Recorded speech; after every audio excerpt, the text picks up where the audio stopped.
बिस्मिल्लाहिर्रहमानिर्रहीम। अस्सलाम वालेकुम। मैं मुज़म्मिल अवान इस खबर के साथ हाजिर हूँ कि सुप्रीम कोर्ट ऑफ पाकिस्तान में कल बरोज़ जुमेरात इमरान खान बानी पीटीआई वीडियो लिंक के ज़रिए अपनी सफाई में कुछ कहेंगे।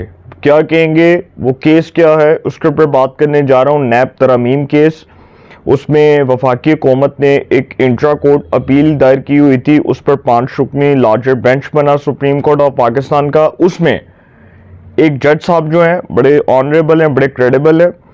उन्होंने कहा कि जी इमरान खान साहब ने इस हवाले से ख़त लिखा हुआ था, तो लिहाजा उनका भी मौक़िफ़ सुना जाए। उसके बाद फिर जजेस ने, जिस दिन ये नैब तरमीम केस की समाअत हो रही थी इंट्रा कोर्ट अपील के ऊपर, जिस दिन इस केस की हेयरिंग थी, 5 रुकनी लार्जर बेंच इस केस की समाअत कर रहा था। उस दिन जजेस जो हैं वो आपस में डिसाइड कर रहे थे कि व्हाटएवर इस पर क्या फ़ैसला दिया जाए, तो इस पर आगे किस तरह से रिस्पॉन्ड किया जाए। वक्फे के दौरान ये डिसाइड हुआ। उसके बाद जब वक्फे के बाद आए जजेस कमरा अदालत में आए, तो फिर डिसाइड किया गया कि इमरान खान साहब को इस केस में सुना जाएगा, नैब तरामीम केस में। इसके ऊपर बात करूंगा। दूसरा मामला ये है कि उमर अयूब और ख्वाजा आसिफ कौमी असम्बली में गरजे बरसे। ख्वाजा आसिफ ने उमर अयूब के दादा फील्ड मार्शल अयूब खान के ऊपर जो इल्ज़ामात लगाए हैं और जो उन्होंने बड़ी संगीन बातें की हैं, इसके ऊपर भी बात करूंगा। पहला मामला ये है कि सर इमरान खान साहब जो हैं, आपको याद होगा कि 11 मई 2023 को उनकी कोर्ट में अपीयरेंस थी। 9 मई 2023 को वो गिरफ्तार हुए और उनको गिरफ्तार किस बुनियाद पर किया गया था, आपको सबको पता है कि जब उनकी गिरफ्तारी हुई तो उसके बाद उनको 11 मई 2023 को लास्ट जो उनकी अपीयरेंस थी ना कोर्ट में, वो थी 11 मई 2023। उनको अदालत में लाया गया, मर्सिडीज गाड़ी के ऊपर लाया गया और वहाँ पर देखकर उस वक्त के चीफ जस्टिस बोले, बड़ी उनके जो है ना वो रूह फूंक गई। इमरान खान को देखकर उनके दिल में लड्डू फूटना शुरू हो गए और उन्होंने, उमर अताब बंदियाल साहब ने इमरान खान साहब को देखकर कहा, गुड टू सी यू, आपको देखकर बहुत खुशी हुई, इसलिए क्योंकि आपके तो हम दीवाने हैं और आपकी इमरान खान साहब की हुकूमत में उमर अताब बंदियाल साहब की साहिबजादी सहर बंदियाल पैमरा के अंदर 21वें या 22वें ग्रेड के ऊपर नौकरी कर रही थी। तो ज़री बात है सर, खुशी तो होती है ना कि अपना महबूब लीडर आए, अपना महबूब कायद आए और उसको देखकर खुशी ना हो। और इतने लड्डू फूट रहे थे बंदियाल साहब के दिल में। तो बंदियाल साहब ने कहा कि तो आप तो बड़े अजीम लीडर हैं, आपको तो गिरफ्तार किया गया, चलें आप माफ़ी मांग लें, आप जो है ना वो एक बार इस पर अपॉलॉजी कर ले। इमरान खान ने कहा कि मैं कोई माफ़ी नहीं मांग रहा, मैं कोई माफ़ी नहीं मांग रहा, मैं इसलिए माफ़ी नहीं मांग रहा क्योंकि मैं कुछ गलत किया ही नहीं।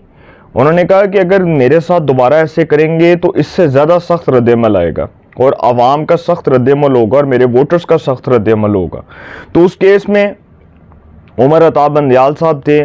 उस केस में जी वो क्या नाम है उनका, जस्टिस सतर में निल्ला साहब थे। तो इमरान खान साहब को जी मर्सिडीज गाड़ी के ऊपर लाया गया, शाहाना प्रोटोकॉल के साथ लाया गया, बड़ी इज्जत दी गई। बंदियाल साहब ने कहा गुड टू सी यू, आपको देखकर बड़ी खुशी हुई।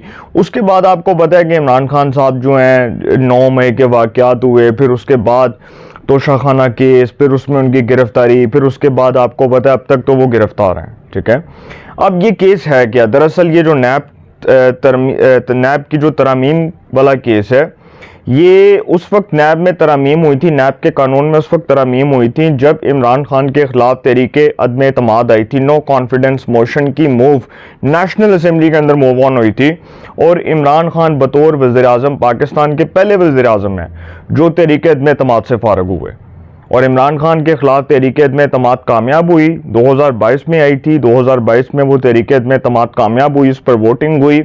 ऐवान की अक्सरियत ने इमरान खान पर अदम एतमाद किया, वो बतौर वज़ीर आज़म फारग हो गए। ऐवान का उन पर एतमाद जो है वो, ऐवान कह दिया कि जी हमें इस वज़ीर आज़म के ऊपर एतमाद नहीं है, वोटिंग में साबित हो गया।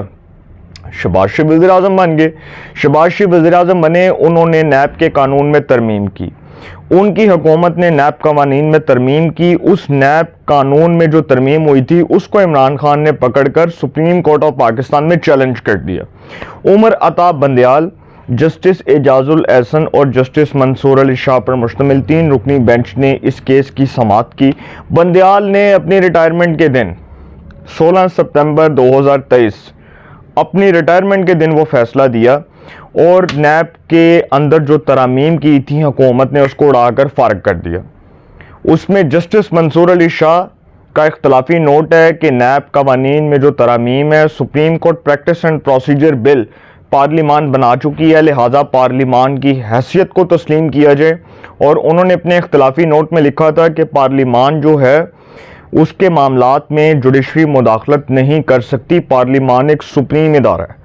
लेकिन बंदयाल साहब को, रिजाजुल हसन साहब को, ज़हरी बात है सर, उनको तो एहसास नहीं ना होना था क्योंकि वो तो इमरान खान की मोहब्बत में गिरफ्तार थे। तो बंदयाल ने अपनी रिटायरमेंट वाले दिन जो है ना वो फैसला दे दिया और उन्होंने कहा कि जी बड़ा तारीखी फैसला दूंगा और अपनी रिटायरमेंट से पहले दूंगा, और वो फिर रिटायरमेंट वाले दिन उन्होंने फैसला दे दिया। एक जज साहब तो वैसे ही फारग हो गए ना, उन्होंने तो वैसे रिज़ाइन कर दिया, जस्टिस एजाजुल हसन साहब ने, क्योंकि उनको भी पता था उनके खिलाफ रेफरेंस आ रहा, उन्होंने वैसे ही फारग हो जाना था।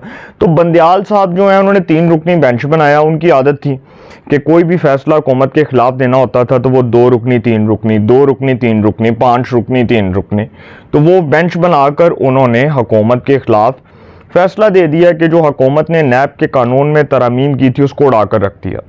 अब उसके बाद जब अब हुकूमत आई है, शहबाज शरीफ साहब की हुकूमत आई है और शहबाज शरीफ दूसरी बार वज़ीर-ए-आज़म पाकिस्तान बने हैं, तो वफाकी हुकूमत ने उमर अता बंदयाल के उस फैसले के खिलाफ इंट्रा कोर्ट अपील दायर की हुई है सुप्रीम कोर्ट ऑफ पाकिस्तान में। अब सुप्रीम कोर्ट ऑफ पाकिस्तान में इस केस की समाअत कर रहा है सुप्रीम कोर्ट का 5 रुकनी लार्जर बेंच। उसमें जस्टिस काजी फाइज ईसा, जस्टिस जमाल खान मंदोखेल, जस्टिस अतर मिनिल्ला, जस्टिस अमीनुद्दीन और जस्टिस हसन अजहर रिजवी पर मुश्तमिल 5 रुकनी बेंच ने इस केस की समाअत की। दौरान समाअत जस्टिस अतर मिनिल्ला साहब ने कहा कि इमरान खान साहब ने इस हवाले से ख़त भी लिखा हुआ था और वो मैंने पढ़ा, तो बेहतर है कि जी इमरान खान साहब को बुलाकर पूछा जाए कि वो इस बारे में क्या कहते हैं, क्योंकि उनकी राय लेना भी लाजमी है। तो इस पर जजेस जो हैं वो कमरा अदालत में बैठे और उन्होंने कहा, पहले तो उन्होंने डिसाइड किया, उन्होंने कहा कि ये तो इसके ऊपर तो जो भी फैसला होगा वो आइन और कानून के मुताबिक होगा। उन्होंने कहा कि जी ठीक है, हम इस पर बात कर लेते हैं। दौरान वक्फे के दौरान जजेस ने एक दूसरे के साथ सलाह मशवरा किया और उसके बाद जब वो वापस आए, ब्रेक के बाद वो वापस आए, तो फिर उन्होंने फैसला किया कि ठीक है, हम वीडियो लिंक के ज़रिए इमरान खान को इस केस में सुनेंगे, उनका भी मौक़िफ़ सुनेंगे कि वो क्या कहते हैं, क्योंकि ये केस जो है नैब कानून में जो तरामीम है इसको इमरान खान ने चैलेंज किया था सुप्रीम कोर्ट ऑफ पाकिस्तान में। तो अब देखते हैं जी इस पर क्या होता है। कल इमरान खान साहब जो हैं उनकी हेयरिंग है कोर्ट में, ज़हरी बात है कल इस केस की हेयरिंग है, कल उनको भी सुना जाएगा। तो इमरान खान साहब अपने जवाब में, अपने जो है वो जवाब में क्या दलाइल देते हैं, ज़हरी सी बात है, उनकी भी बात सुननी है सुप्रीम कोर्ट ने, तो इसका भी मुनासिब इंतज़ार किया जाएगा। लेकिन एक चीज़ मैं आपको बताऊं कि ये जो नैब का कानून है ये पॉलिटिकल इंजीनियरिंग का एक टूल था। परवेज़ मुशर्रफ ने सियासी जो है ना इंतकाम के लिए इस इदारे को परवान चढ़ाया और मियां नवाज शरीफ और उनकी हुकूमत और उनकी पार्टी को तोड़ने के लिए नैब बनाया। नैब जो नेशनल अकाउंटेबिलिटी ब्यूरो है, इसकी एक तवील दास्तां है सर। परवेज़ मुशर्रफ ने इसको बनाया, जनरल खालिद मकबूल, जो लेफ्टिनेंट जनरल रिटायर्ड खालिद मकबूल थे, जो साबका गवर्नर पंजाब रहे हैं, वो भी इसके चेयरमैन रहे। फिर एडमिरल रिटायर्ड फसीह बुखारी साहब इसके चेयरमैन रहे, चौधरी कमर जमान साहब इसके चेयरमैन रहे, बहुत से लोग आए। अब तो लेफ्टिनेंट जनरल जो है वो नज़ीर साहब हैं, नज़ीर अहमद साहब हैं, वो इसके चेयरमैन हैं। तो इससे पहले वो जो है वो जस्टिस रिटायर्ड जावेद इकबाल, वो इसके चेयरमैन थे। तो इस नैब के इदारे के ऊपर हमेशा सवालात उठते रहे, उंगलियां उठती रहीं और इसके ऊपर बड़े संगीन इल्ज़ामात लगते रहे। सुप्रीम कोर्ट खुद कह चुकी है, सुप्रीम कोर्ट ने एक जजमेंट दिया था, उसमें खुद सुप्रीम कोर्ट ने कहा कि नैब का इदारा पॉलिटिकल इंजीनियरिंग का टूल है, इसको सियासी जमातों को तोड़ने के लिए और इंतकाम के लिए इस्तेमाल करने के लिए बनाया जाता है। वो अतर मिनिल्ला भी कह चुके हैं। तो फिर सर बेहतर है कि नैब को बंद करें, ताला लगाएं और खुदा बेहतसाब कर लें, बात खत्म। नैब को तो होना नहीं चाहिए। अगर मॉरली तौर पर देखा जाए तो नैब के इदारे की हैसियत बिल्कुल कमज़ोर हो चुकी है सुप्रीम कोर्ट के जजमेंट के बाद।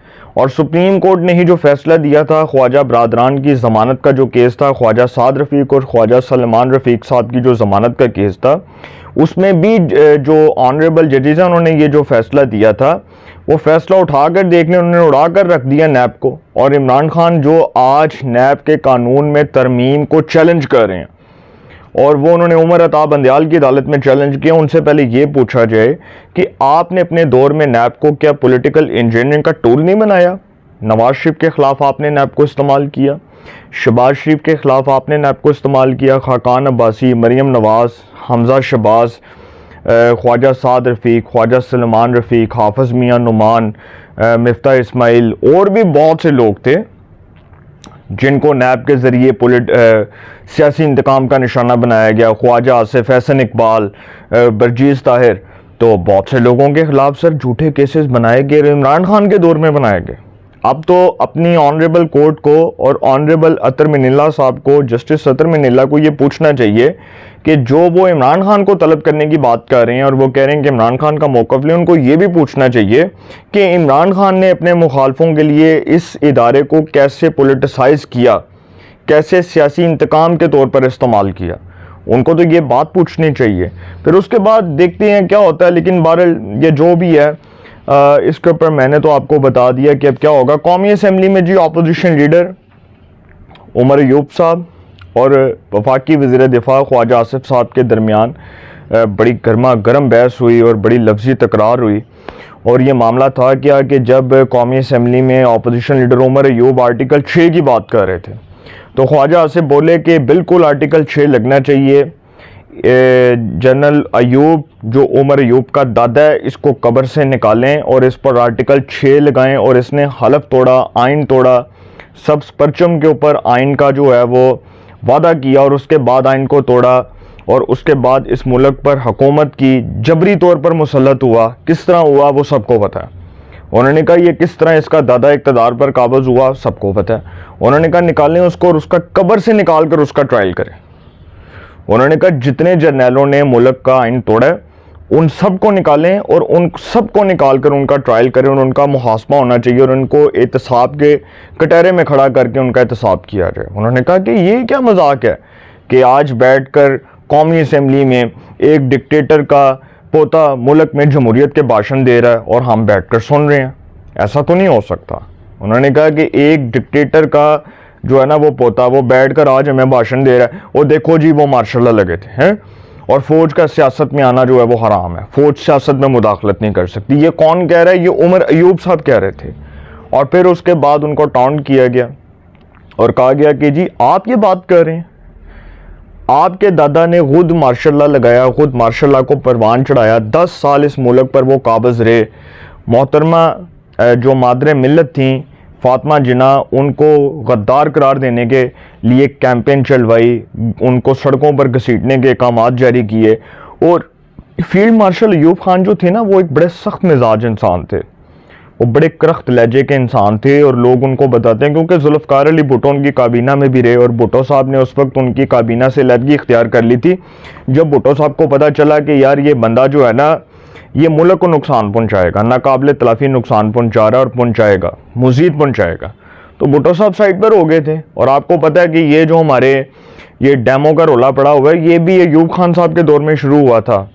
ये अयूब खान साहब किस तरह काबज़ हुए थे हर चीज़ के ऊपर वो सबको पता है। तो अयूब खान साहब जो हैं इनके बारे में एक जी ट्वीट आया हुसैन हक्कानी साहब का। पहले तो कौमी असम्बली में कहा जा रहा था ना, नारेबाजी हो रही थी, तो एक ट्वीट मैंने आपको ज़रूर बताना था। और कहा जाता है कि जी जो फील्ड मार्शल अयूब खान है इनके ख़िलाफ़ नारेबाजी भी इनके घर से शुरू हुई थी, कि इनके घर वालों ने ही इनके ख़िलाफ़ नारेबाजी शुरू कर दी थी, इनके करीबी लोगों ने। तो उसके ऊपर जी हुसैन हक्कानी साहब ने ट्वीट किया है कि ये कहानी पोते की नहीं नवासे की बयान की जाती है। उमर अयूब अपने दादा के इक़्तिदार से माजूल होने के बाद पैदा हुए, कहानी भी सिर्फ कहानी है। उमर अयूब का इस्तीफ़ा याह्या खान की फरमाइश पर दिया गया था। उन्होंने कहा कि ये जो बात कर रहे हैं ना उमर अयूब साहब कि मेरे दादा ने मार्शल नहीं लगाया था, वो सिकंदर मिर्ज़ा ने लगाया था, उन्होंने उसकी भी पटारी खोल के सामने रख दी है। सर अयूब खान साहब जो हैं वो पता नहीं किस मुंह से जमहूरियत का राग लाप रहे हैं, डिक्टेटरों की पैदावार मुल्क में जमहूरियत का राग लाप रहे हैं। कितने शर्म की बात है, कितने शर्म की बात है कि डिक्टेटरों के पोते मुल्क में जमहूरियत के भाषण दें, लोगों को लेक्चर दें और जमहूरी इक़्तिदार पर यकीन रखने वाले और जमहूरी इक़्तिदार को फ़रोग देने वाले लोगों को डिक्टेटरों के पोते लेक्चर दे रहे हैं कि फ़ौज का सियासत में आना हराम है। तो सर आप अंदाज़ा लगाएं, जिसका खुद का दादा फ़ौज में सियासत में मुदाखलत करके मुल्क पर 10 साल इक़्तिदार पर काबिज़ रहा, आज वो शख्स बैठकर मुल्क को बता रहा है कि जी वो फ़ौज नहीं आ सकती इक़्तिदार से, क्योंकि फ़ौज आना आराम है। और ख़ुद आपके दादा जान बैठकर 10 साल इस मुल्क पर जबरी तौर पर मुसल्लत रहे, उसका कोई जो है वो ट्रायल नहीं होना चाहिए। बिल्कुल निकालें। और ख्वाजा आसिफ ने कहा कि निकाल कर कब्र से उस शख्स का ट्रायल करें और पता चलवाया जा सके कि जी किसने क्या किया मुल्क के लिए। तो ये थी चीज़ें जो मैंने आपके सामने रखी, बड़ी इंटरेस्टिंग इंफॉर्मेशन थी। 2 ख़बरें जो मैंने आपके सामने रखी हैं, कल सुप्रीम कोर्ट में इमरान खान साहब की जो वीडियो लिंक के ज़रिए उनकी जो प्रेजेंस है, उनका मौक़िफ़ है, वो सुनकर सुप्रीम कोर्ट क्या करती है। कल का दिन बड़ा इंपॉर्टेंट है, कल के दिन का इंतज़ार करें। अपनी राय का कमेंट्स में ज़रूर इज़हार कीजिएगा। इंशाल्लाह एक नए सेगमेंट के साथ फिर मुलाकात होगी। अपना बहुत ख्याल रखिएगा। अल्लाह निगहबान।